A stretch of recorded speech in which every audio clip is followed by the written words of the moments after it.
that we have coming to Dover. Stowed in the sea to invade the alfresco lash of a diesel breeze, ratcheting speed into the tide, brunt with godfuls of surf, flemmed by cushy come-and-go tourists, proud on the cruisers, lauding the ministered waves. Seagull and shoal life, vexing their blarneys upon our huddled camouflage, past a vast crumble of scummed cliffs, scrumming on mulch, as thunder unbladders yobbish rain and wind on our escape, hutched in a Bedford van. Seasons or years we reap inland, unclocked by the national eye. Teem for breathing sweeps of grass through the whistling asthma of parks, burdened, ennobled, polling sparks across pylon and pylon. Swarms of us, grafting in the black, within shot of the moon's spotlight, banking on the miracle of sun to span its rainbow, passport us to life.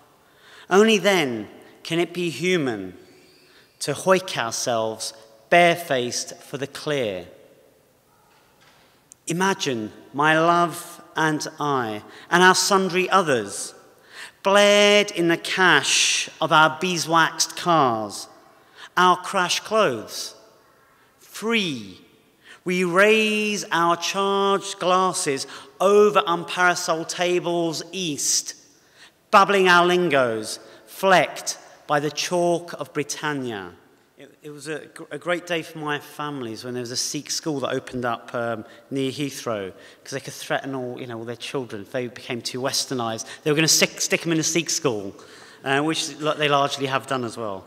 And imagine this poem, it's been set in a Catholic school. I used to work in one, and he used to have a small minority of non-Catholics. So I imagine this girl talking to the form tutor at end of registration, and they have to do Hail Marys, and she does something else.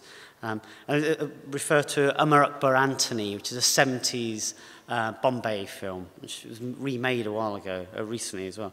And the girl speaker says Waheguru at the end. It's like one of the prayers to the gurus, 10 gurus in Sikhism.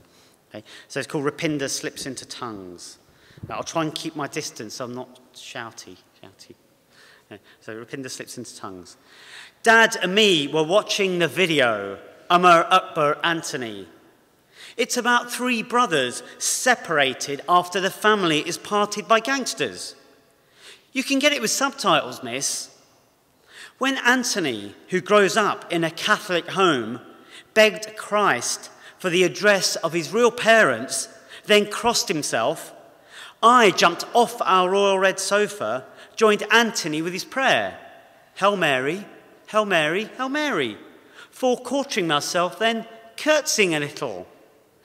Dad just stared at me, knocking his turban side to side that I almost thought it would come off, which it normally does when he's doing his press-ups and his face goes mauve. Instead, he took off his flip-flop, the one with a broken thong, held it in the air, shouting in our language, "But idiot, if you want call on God, call any time and any one of our 10 gurus. Do you think is white God's wife your mother?" Dad's got a seriously funny way, miss.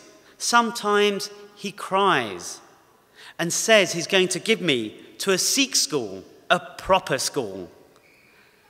That's why I did what my cousin Ashok does at our local temple. While you were all doing Hail Mary to end registration, I first locked my hands, knelt down, prayed with this ditty we do on Sundays, imagine the golden temple and our bearded gods to your up on the cross one, then roared, Waheguru, Waheguru, Waheguru. Like that. Right, 2 more. My wife's grandfather passed away a couple of years ago. And one of this is really about an incident where he's starting to lose his memory, so we visited him down, Land's End. And I was just trying to kind of test his kind of memory out and get him to, quote some Shakespeare. And in the writing of this, I started thinking about my grandfather, who'd kind of, who'd lived here for a bit and then went back to the village and sort of essentially lived there by himself. And I was partly thinking about sort of written culture against oral culture, which is kind of very important implicitly and explicitly in my writing, I think. So this is really about both of them, I guess. But it's called Ken. We visit your granddad down at Land's End, at your auntie's mill. He's throned on a fireside plum leather seat. Having swallowed the chore of his morning drugs, he wafts on a peppermint tea, then sinks back in himself. My kin believe the old must spin out bygone yarns to keep in the light. Ken rapidly rattles the daily John Bull yarns of his doolally pilot years. To sense his mind's sparked, I invite him to cite the lit you say he learned by rote at grammar school. He goes out, out, then stalls and dodders a Kitchener finger. You watch me turn to the net to find him his bard's lines, but sudden, a wing fist and raggedy voice flicker alert from nowhere. Out, out, brief candle, life's but a walking shadow, a poor player, and on, till we applaud and place on his legs his favoured blanket. I've heard that my illiterate granddad, a turbaned warrior turned hobbler, who stayed back home, spent his days on a courtyard charpoy, summoning battle ballads, with only the cows and the clap-along village idiot. Finish with a kind of happy poem. About shopkeeper, Mr. Singh. He's not the world's best shopkeeper. But I've got a few poems about shopkeepers in both, I guess, both collections. My family used to have a shop in Sheffield, and I think we've made a valued contribution with our shops. We made Britain great through them, in fact, haven't we? I'm sure you acknowledge that fact. So this is called Sing Song. I run just one of my daddy's shops from 9 o'clock to 9 o'clock, and he want me not to have a break. But when nobody in, I do the lock, 'cause up the stairs is my newly bride. We share in chapati, we share in the chutney, after we have made love like we're rowing through Putney. When I return with my pinny untied, the shoppers always point and cry, "Hey, Singh, where you been? Your lemons are limes, your bananas are plantain. This dirty little floor need a little bit of mop in the worst Indian shop on the whole Indian road."